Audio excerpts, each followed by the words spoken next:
आज हम पढ़ रहे हैं कक्षा 7 की हिंदी पाठ्यपुस्तक मल्हार का पाठ 2 3 बुद्धिमान। एक समय की बात है कि एक निर्धन व्यक्ति के 3 बेटे थे।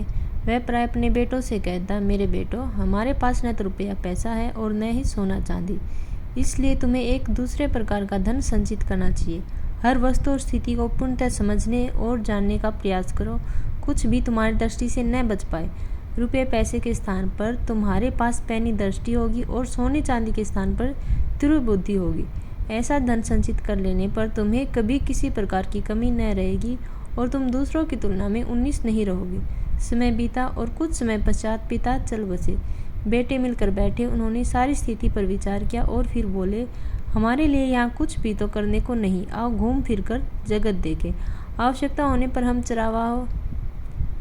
चरवाहों या खेत में श्रमिकों का काम कर लेंगे। हम कहीं भी क्यों न हो भूखे नहीं मरेंगे। अंततः वे तैयार होकर यात्रा पर चल दिए। उन्होंने सुनसान वीरान घाटियां लांघी और ऊंचे ऊंचे पहाड़ों को पार किया। इस तरह वे लगातार 40 दिनों तक चलते रहे। उनके पास जितना खाने पीने का सामान था अब तक समाप्त हो गया था। वे थक कर चूर हो गए थे और उनके पैरों में छाले पड़ गए थे, किंतु सड़क थी कि समाप्त होने को नहीं आ रही थी। वे आराम करने के लिए रुके और पुनः आगे चल दिए। अंत में उन्हें अपने सामने वृक्ष और मकान दिखाई दिए। वे एक बड़े नगर के पास पहुंच गए थे। तीनों भाई बहुत प्रसन्न हुए और शीघ्रता से पग बढ़ाने लगे। जब वे नगर के बिल्कुल निकट पहुंच गए तो सबसे बड़ा भाई अचानक रुका। उसने धरती पर दृष्टि डाली और बोला, थोड़ी देर पहले यहाँ से एक बहुत बड़ा ऊँट गया है। वे थोड़ा और आगे आए तो मंझला भाई रुका और सड़क के दोनों ओर देखकर बोला, संभवतः वह ऊँट एक आँख से नहीं देख पाता हो। वे कुछ और आगे गए और तो सबसे छोटे भाई ने कहा, ऊँट पर एक महिला और एक बच्चा सवार थे। बिल्कुल सही, दोनों बड़े भाइयों ने कहा और वे तीनों फिर आगे बढ़ चले। कुछ समय पश्चात एक घुड़सवार उनके पास से निकला। सबसे बड़े भाई ने उसकी ओर देखकर पूछा, घुड़सवार, तुम किसी खोई हुई वस्तु को ढूंढ रहे हो न? घुड़सवार ने घोड़ा रोककर उत्तर दिया, हाँ। तुम्हारा ऊँट खो गया है न? सबसे बड़े भाई ने पूछा। हाँ, बहुत बड़ा सा। हाँ, वह एक आँख से नहीं देख पाता है न? मंझले भाई ने पूछा। हाँ। एक छोटे से बच्चे के साथ उस पर महिला सवार थी न? सबसे छोटे भाई ने सवाल किया। घुड़सवार ने तीनों भाइयों को शंका की दृष्टि से देखा और बोला, आह, तो तुम्हारे पास है मेरा ऊँट। तुरंत बताओ, तुमने उसका क्या किया? हमने तुम्हारे ऊँट का मुंह तक नहीं देखा, भाइयों ने उत्तर दिया। तो तुम्हें उसके बारे में सभी बातें कैसे पता चली?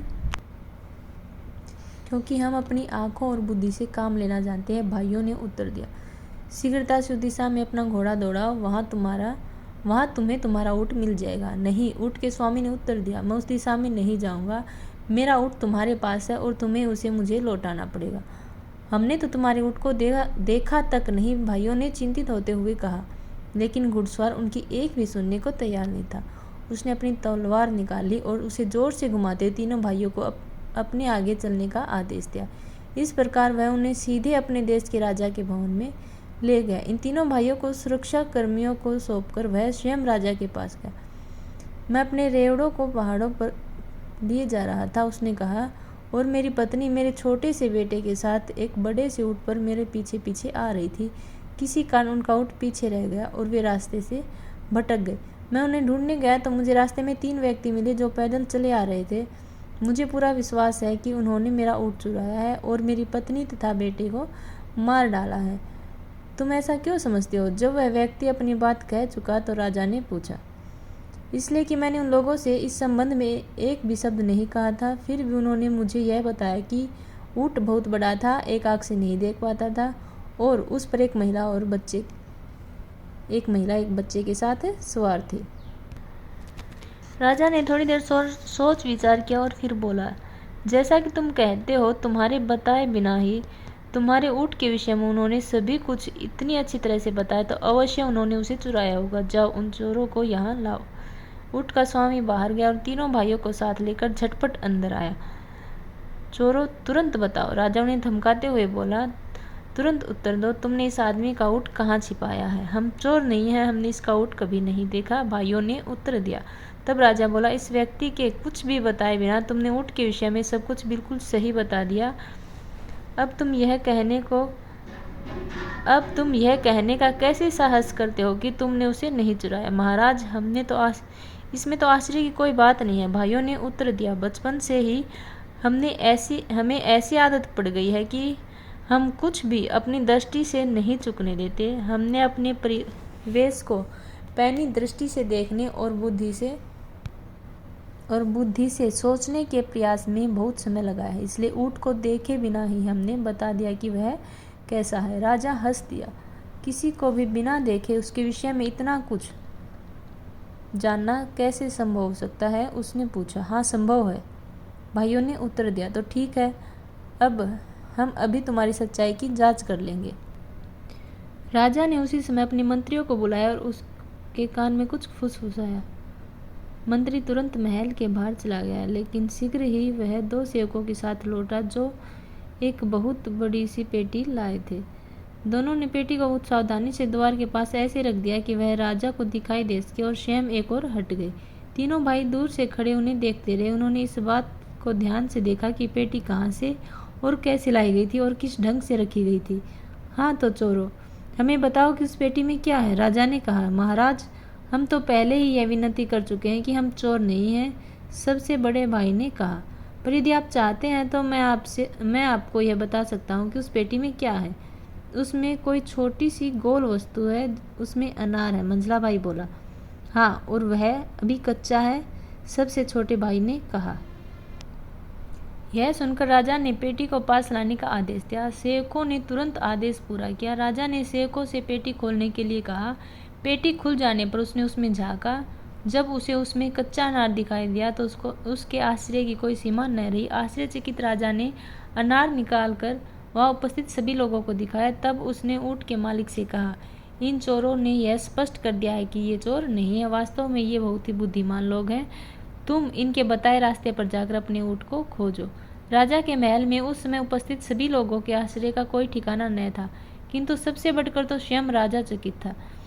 उसने सभी तरह के अच्छे और स्वादिष्ट भोजन मंगवाए और लगा इन भाइयों की आवभगत करने। तुम लोग बिल्कुल निर्दोष हो और जहाँ भी जाना चाहो जा सकते हो, किंतु जाने से पहले तुम मुझे सारी बात विस्तार के साथ बताओ। तुम्हें यह कैसे पता चला कि उस व्यक्ति का ऊँट खो गया है, और तुमने यह कैसे जाना कि ऊँट कैसा था?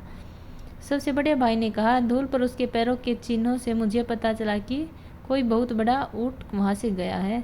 जब मैंने अपने पास से जाने वाले घुड़सवार को अपने चारों ओर नज़र दौड़ाते देखा तो उसी समय मेरी समझ में यह बात आ गई कि वह क्या खोज रहा है। बहुत अच्छा, राजा ने कहा। अच्छा, अब यह बताओ कि तुम में से किसने इस घुड़सवार को यह बताया कि उसका ऊँट एक ही आँख से देख पाता है? उसका तो सड़क पर चिन्ह ही नहीं रहा होगा।